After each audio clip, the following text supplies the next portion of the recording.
നമസ്കാരം. ഇപ്പോൾ ഈ MDMA പോലത്തെ രാസലഹരി അതാണല്ലോ ഇപ്പോൾ ചർച്ചാ വിഷയം.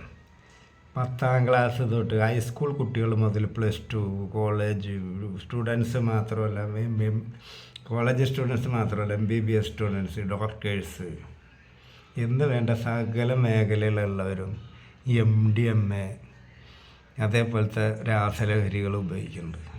കൊക്കൈൻ, പിന്നെന്തൊക്കെയോ സംഭവങ്ങളുണ്ട്, സ്റ്റാമ്പ്. ഞാൻ ഇതൊന്നും കണ്ടിട്ടില്ല. ഇതിൻ്റെയൊക്കെ കുഴപ്പം എന്താണെന്നറിയാം, പ്രത്യേകത കള്ളൊടിച്ചാൽ സ്മെല്ലുണ്ടാവും. ഇത്തരം സാധനങ്ങൾ എവിടെ സൂക്ഷിക്കാം? വളരെ കുഞ്ഞ് ഗ്രാമം മതി. ഇത് യൂസ് ചെയ്താലായിരിക്കും മനസ്സിലാവില്ല. യൂസ് ചെയ്യുന്ന വ്യക്തി വേറെ ഏതോ ഒരു ലോകത്തായിരിക്കും. അല്ലാതെ ഈ സംഭവം പുറമെ ആരും അറിയില്ല. പോലീസിനും എക്സൈസിനൊക്കെ ഒരു പരിധിയുണ്ട് ഇവരെ പിടിക്കാൻ. കാരണം ഇവരെ വിതരണ ശൃംഖല എന്ന് പറഞ്ഞാൽ അതിവിപുലമാണ് അവരുടെ നെറ്റ്വർക്ക്.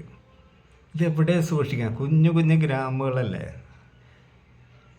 കുറേ അധികമൊന്നുമല്ല, ബൈക്കിനായതിലേയും കൊണ്ടുവരാം. സ്ത്രീകൾ വരെ ഇതിൻ്റെ കാരിയർമാർ. കേരളത്തിലെ സകല ഗ്രാമങ്ങളിൽ ഇതിൻ്റെ വേരുകൾ എത്തിയിട്ടുണ്ട്. അത് ഉന്മൂലനം ചെയ്യണമെങ്കിൽ ജനങ്ങളാണ്ട് വിചാരിക്കണം.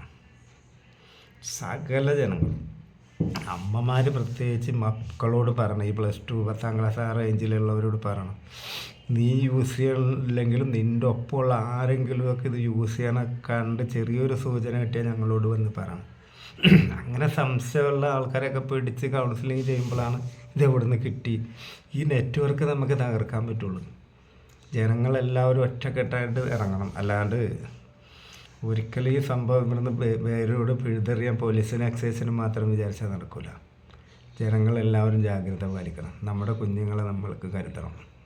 നമസ്കാരം.